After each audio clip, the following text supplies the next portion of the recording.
Everyone আসসালামু আলাইকুম। আশা করি সবাই ভালো আছেন, আল্লাহর রহমতে আমিও ভালো আছি।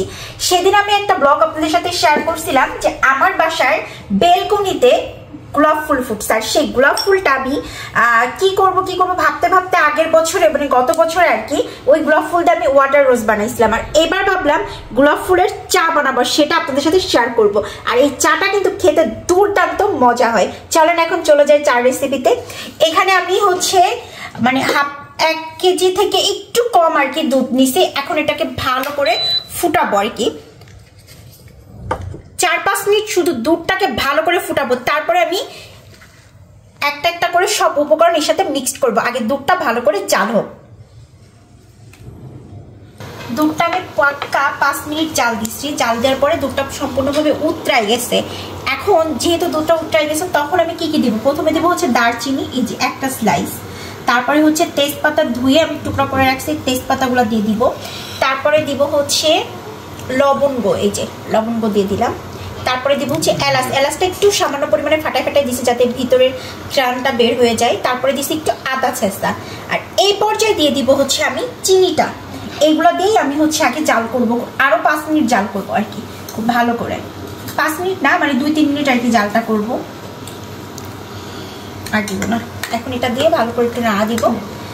এই পর্যায়ে এইগুলোর খুব ভালো একটা স্মেল বের হবে, জ্বালানো হবে। তারপরে আমি দিয়ে দিব হচ্ছে চারপাতিটা, এবং যেটা মেন, যেটার জন্য টেস্টটা একটু দ্বিগুণ স্বাদ আসবে, সেটা হচ্ছে গোলাপ ফুলের পাপড়িটা। আগে এটা জাল হোক, 4-5 মিনিটের মতো একটু জাল হোক। 5 মিনিট দুধটা খুব ভালোভাবে জাল হয়ে গেছে এবং ওই মশলাগুলোও ভালো করে জাল হয়েছে। এখন দিয়ে দেবো পাতি। যেহেতু হচ্ছে দুধ চার কিন্তু লিগারটা অনেক বেশি দিতে হয়। এত সুন্দর একটা কালার চলে আসছে এখনই চার, ও সেই। এখন এই পাতিটা ফুটবে, আরো 3-4 মিনিট জাল করব। দুধ চার যতটা জাল করা হয় টেস্টটা কিন্তু তত দ্বিগুণ হয়। আর এই পর্যায়ে আমি দিয়ে দিব সেই গোলাপের পাপড়িগুলা, এই যে একদম আমার গাছের গোলাপের পাপড়ি। এই চাটা পাকিস্তানে অনেক বেশি চলে, আর আমি পাকিস্তানের একটা রিলস দেখে এই চা বানানোটা শিখছি। আর আমি বাসায় অনেকবার ট্রাই করছি, অনেক টেস্ট লাগে। তবে চাটা একটু সময় নিয়ে জাল করতে হয়। যে এখন আমি এই পর্যায়ে আরো 5 মিনিট জাল করব, আর এটা দিয়ে মাঝে মাঝে এইভাবে জাল করবো আর উঠাবো। আস্তে আস্তে কালার চেঞ্জ হচ্ছে, কালার আসতেছে। এখানে এই চাটার ভিতরে 3 রকমের স্মেল হবে। একটা হচ্ছে গোলাপ ফুলের হালকাটা স্মেল আসবে, আদার একটা স্মেল আসবে, মশলার। মানে এই চাটা যে লেভেলের মজা বলার বাইরে। অবশ্যই ট্রাই করবেন। আমার চা বানানো আলহামদুলিল্লাহ কমপ্লিট হয়ে গেছে। একটু ধৈর্য ধরে এই চাটা বানাইছি। এখন আমি চাটা পরিবেশন করব, সবার কাছে জিজ্ঞাসা করব চার স্বাদটা কেমন, এবং আমি নিজেও খাবো। এখন চাটা পরিবেশন করে দেখব টেস্টটা কেমন, সবার কাছে রিভিউ নিব।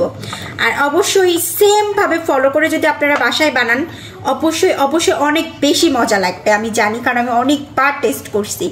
দেন আমি বাসায় সবাইকে এখন বানাই খাওয়াচ্ছি। স্পেশালি আমার বড় দুলাভাই আসছে ভাগিনটাকে রাখতে।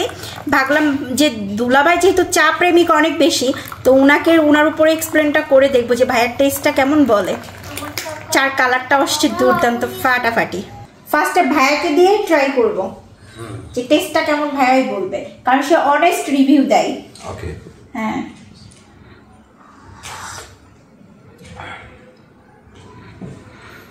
একটু ইউনিক টেস্ট। ঘ্রাণটা সেই আকারের চা। আমিও জানতাম, খুব সুন্দর।